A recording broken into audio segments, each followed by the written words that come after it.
What is going on, YouTube people? Neo Cards and Comics here. Is the hobby, as we know it, going through a phase of, wait for it, incoming buzzword, gentrification? That's right. I used the fancy word. It feels like and this has kind of been on the burner for a while now. I've talked about this a little bit in the past, that the local hobby shop, as you know it, is going to, or an attempt is being made to push it to the side.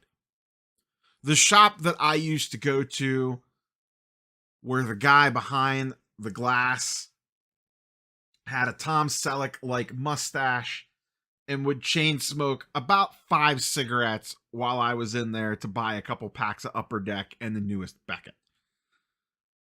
Those folks feel like they're getting pushed aside and kicked out. You want to be an old school shop? Fine. We don't want you anymore. Go do your thing over there. When I say we, I mean the corporate world.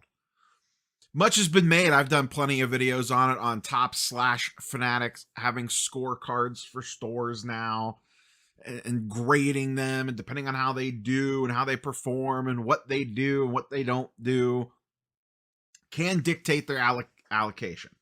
And listen, that's Topps' right to do that. It's their product. They can give it to who they see fit. It's kind of like a car dealership, or, I used to work retail back in the day. I worked at Best Buy. We would sell Bose product. Bose had certain rules that you had to follow to sell their product in stores. Their product had to be on certain end caps. You couldn't run their stuff on sale. You weren't allowed to discount Bose. Like if I worked in home theater. If I was working a package deal, trying to sell someone a TV and a new surround sound system and some super expensive monster component cables and a Blu-ray player and whatever else, I would have some margin that I could work in there to close the deal. I could never take money off Bose product. Wasn't allowed to do that for a long time back in the day. I think the rules changed more recently, but back in the day, you weren't allowed to touch that stuff. That was the rules that they had. And if you broke those rules, you could potentially lose being able to sell Bose products. So that side of things isn't necessarily new. Manufacturers do this. I just think the public doesn't always hear about it. But it's not the scorecards I'd worry about. It's not Topps and Fanatics rules, though it plays into it a little bit. It's the corporate world coming in. It's the high dollar investors into shops coming in, because they are going to get all the attention. So, up on the screen here, this just popped up, making the rounds today. Walmart is getting into breaks. Now, they are partnering, in this case, with We The Hobby. They're more of a streaming platform in this case. They're not the one actually, I don't believe, providing the product. I don't know the specific details on it, but it is yet another corporate entity kind of sticking their foot in the door of the hobby, in this case with live streaming. However, if you're a local card shop, I would be pretty concerned about what Dick's is doing.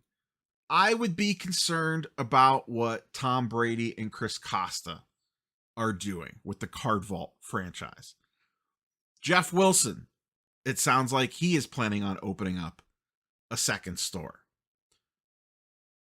These large entities, the new Dick's format that launched down in Pittsburgh, that, from best I can understand it from photos and videos that I've seen, I haven't been there in person yet, is basically a card shop inside of Dick's. They have retail wax, they have hobby wax, they're even selling singles. Tom Brady and Chris Costa, they have multiple stores opened already. There are plans for more. That is going to be a chain. Guess who's not going to have to fight for allocation? Tom Brady. I don't think he has to go through the same steps as everybody else. That's just me thinking out loud. Oh, hey, we're not getting enough boxes of Bowman. Tom Brady rings up Michael Rubin and says, hey, I'm not getting enough boxes of Bowman. I bet you Tom Brady gets as much stuff as he wants to his stores that they can move. Jeff Wilson's store has the target on it. Everyone, Jeff Wilson, hot button topic in the industry. I'm sure there's already 15 reaction videos today about the breaking video that he did yesterday. I briefly thought about making a video on that, but decided to actually make some real content today. Cards HQ. Everything that I've seen online about it looks like it's a pretty cool store. If I was Topps or Fanatics, I would want to give them more product. That store looks great. It is a great front-facing store for the hobby. It is great marketing for cards. That's the ideal location. Walk in, there's a breakers pavilion, there's tons of retail space, there's great showcases showing off cards, there's tons of inventory, there's breaker cabanas, they make content, they do trade nights, they do rip nights, they participate in all aspects of everything. Topps loves that. It's a huge space. They're going to get taken care of with allocation. Takes deep pockets to open something like that. A lot of these old school card shops don't want to change, don't want to adapt. Now you have Dick's coming into the space. You have the investor bros. That's like the Jeff Wilson side of things, the Tom Brady's, those folks coming in, opening these high-powered fancy card shops. Are they going to succeed? Are they going to stay in business? I don't know. Here's what I do know. Topps and Fanatics does not want to overprint. Now, it seems like they're printing a lot, and they probably are, but they realize if they print too much, that could kill the golden goose. So they can only make the pie so big. Now, all of a sudden, you have people coming in that want to take bigger chunks out of the pie. Once again, we already referenced Tom Brady. He's getting whatever he wants, I assume. Dick's has more buying power than your local LCS does. They will just be able to outbuy everybody else. And Fanatics is probably going to take care of them. Why? Because they're probably going to buy a crap ton of product.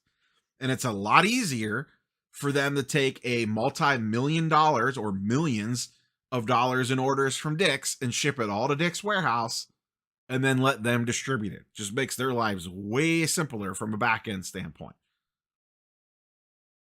And then you have large-scale breaker outfits. All their breakers on Fanatics Live. Guess who's going to eat first? The breakers on Fanatics Live. They're going to get product with less restrictions if they're following the rules and doing everything like they're supposed to be doing, more so than your local LCS that just wants to sell a couple of hobby boxes of Topps Chrome and make rent every month. Breakers are able to flip product way faster than anybody else because they're microtransacting the product. You don't need to spend $800 on a hobby box of Topps Chrome to chase a Skeens rookie debut patch. You need to buy into a random team break for a couple of $100 and hope you hit the Pirates. That's how they want to sell it to you, because they can increase the box price by microtransactioning the hell out of it. But they are going to be eating up all the supply. You have, Rob getting ready to open up a brand new store in Burbank. He's going to need a lot of boxes to fill that shelf every single week, every single day. Now, Rob's built his business based off of selling a bunch of low dollar singles. He is not as reliant on the wax, but I bet you it sure helps. And you're seeing the same thing. You could draw direct parallels to this. I'm going to talk a little Charizard here. Don't turn off the video of what's going on in Pokemon right now. Pokemon went through a huge boom the last 6 months. What happened? All the big boys came in and all of a sudden wanted Pokemon cards. Walmart wanted more. Target wanted more. They started selling more on their own.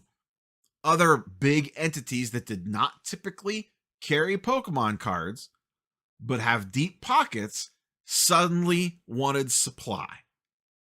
And those mouths needed fed. And because of how big they were and how big their checkbooks were, because we're talking large corporate entities here, when Walmart comes knocking on the door, the distributors are going to answer. All of a sudden, they came into the Pokemon world and said, we need more. And they said, well, okay. I mean, if you guys want more, we have to give it to you because we need you to buy all this other stuff off of us. And your Walmart and Target, we're not going to piss you off.